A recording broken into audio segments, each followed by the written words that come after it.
Hi everyone, my name is Kayla. I have a Bachelor of Health Science Naturopathy and I'm a naturopath at Kayla the Nurturing Rat Naturopath. Welcome to my podcast Awareness, where I talk about different awareness days, weeks and months. And today is World Sickle Cell Day and I have Dr. John joining me today. Hi Dr. John, how are you? Good morning, Kayla. How are you today? I'm good, thank you. How are you? I'm very well too, thank you. That's good. Thank you for joining me today. So I'll start off with what exactly is sickle cell? Okay, sickle cell disease is a group of genetic disorders which are called. There's a long name called hemoglobinopathies, but that's sort of the medical name for these conditions. And the one that we hear about a lot in Australia is thalassemia, but another one is sickle cell disease. So these are disorders of the red blood cells, but they happen to be they're genetically transmitted. Sure. Now, it's believed, I'll just go on a little bit here, it's believed that the disorders, this genetic abnormality persisted through generations because it's believed that the changes provided some protection to the malaria parasite. So therefore, you'll find that this genetic disorder happens to be common in parts of the world where malaria was and is endemic. And that endemic means that the malaria is there. So that includes the South Africa, Southeast Asia, the Mediterranean, the Middle East, coming down through Southeast Asia. There's a map that shows this is where malaria is endemic, and that's where these hemoglobinopathies exist. Wow, very good. Obviously, with migration, we now the world is moves around all over the place. So with migration, the genetic disorders go to other parts of the world. So that's why in Australia we have now it is now present in Australia and other parts of the world. Sickle cell, for example, has got a much higher incidence in the United States because of the African backgrounds. Whereas in Australia, thalassemia is still probably the most prevalent.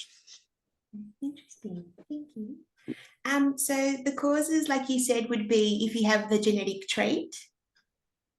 That's right. Now, there are two forms. There's the carrier trait, which doesn't cause you any symptoms, okay? And in fact, that's the one that might protect you against malaria.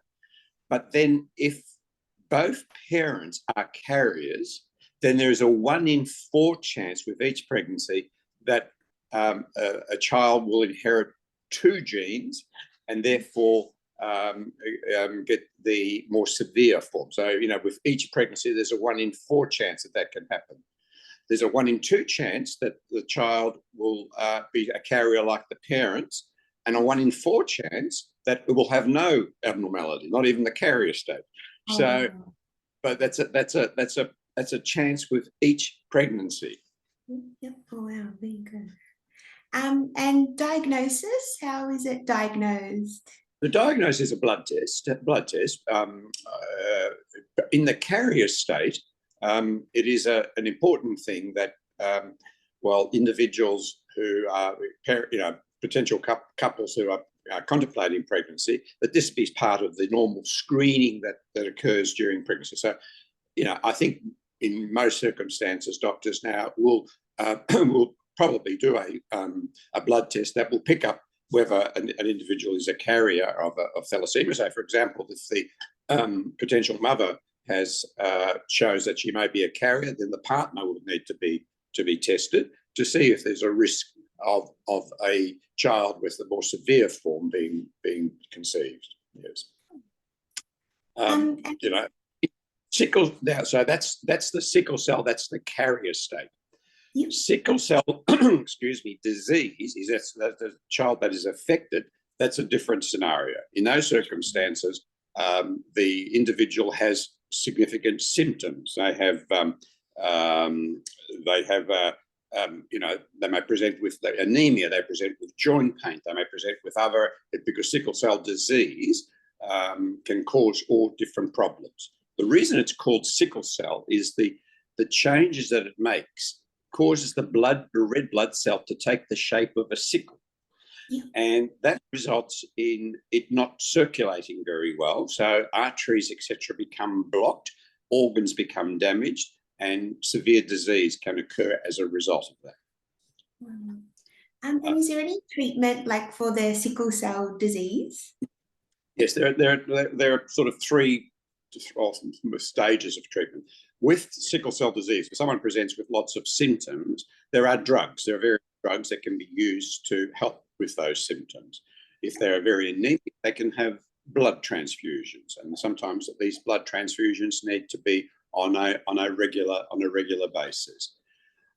There has been some success with bone marrow transplant. That can't happen in all cases, but there certainly have been cases where that has successfully treated the condition.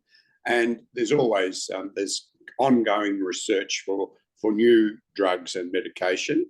And my involvement with this is as the medical advisor to TASCA, which is the Thalassemia and Sickle Cell Association of Australia, and we're an advocacy group that advocates for this condition.